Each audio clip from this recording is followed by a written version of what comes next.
Now it happened after the death of Saul, when David had returned from the slaughter of the Amalekites, that he stayed 2 days in Ziklag. On the 3rd day, a man came unexpectedly from Saul's camp, with his clothes torn and dust on his head, as in mourning. When he came to David, he bowed to the ground and lay himself face down, in an act of great respect and submission. Then David asked him, "Where do you come from?" He said, "I have escaped from the camp of Israel." David said to him, "How did it go? Please tell me." He answered, "The people have fled from the battle.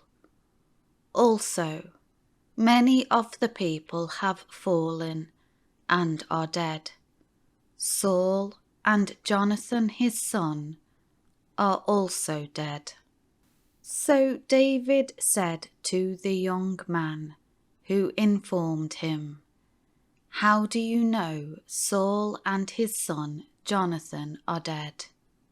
And the young man who told him explained, "By chance, I happened to be on Mount Gilboa, and there was Saul leaning on his spear, and the chariots and horsemen of the Philistines were close behind him.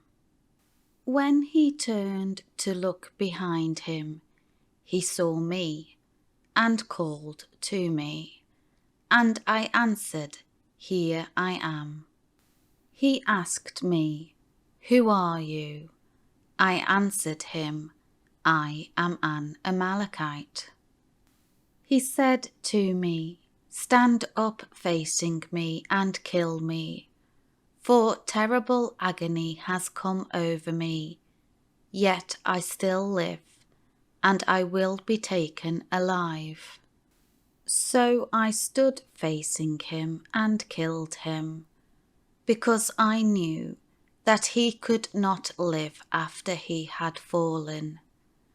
Then I took the crown which was on his head, and the band which was on his arm, and I have brought them here to my Lord."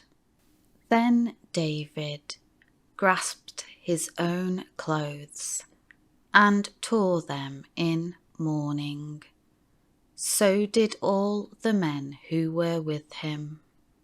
They mourned and wept and fasted until evening for Saul and Jonathan his son, and for the Lord's people and the house of Israel, because they had fallen by the sword in battle. David said to the young man who informed him, "Where are you from?" He answered, "I am the son of a foreigner, resident alien, sojourner, an Amalekite." David said to him, "How is it that you were not afraid to put out your hand to destroy the Lord's anointed?" David called one of the young men and said, "Go execute him."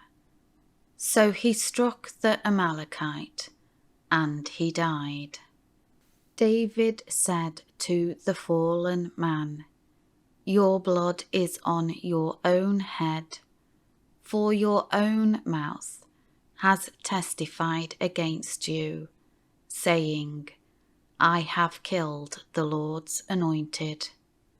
Then David sang this dirge, funeral song, over Saul and his son Jonathan. And he told them to teach the sons of Judah the song of the bow. Behold, it is written in the book of Jasher. Your glory and splendour, O Israel, is slain upon your high places. How the mighty have fallen. Tell it not in Gath. Proclaim it not in the streets of Ashkelon.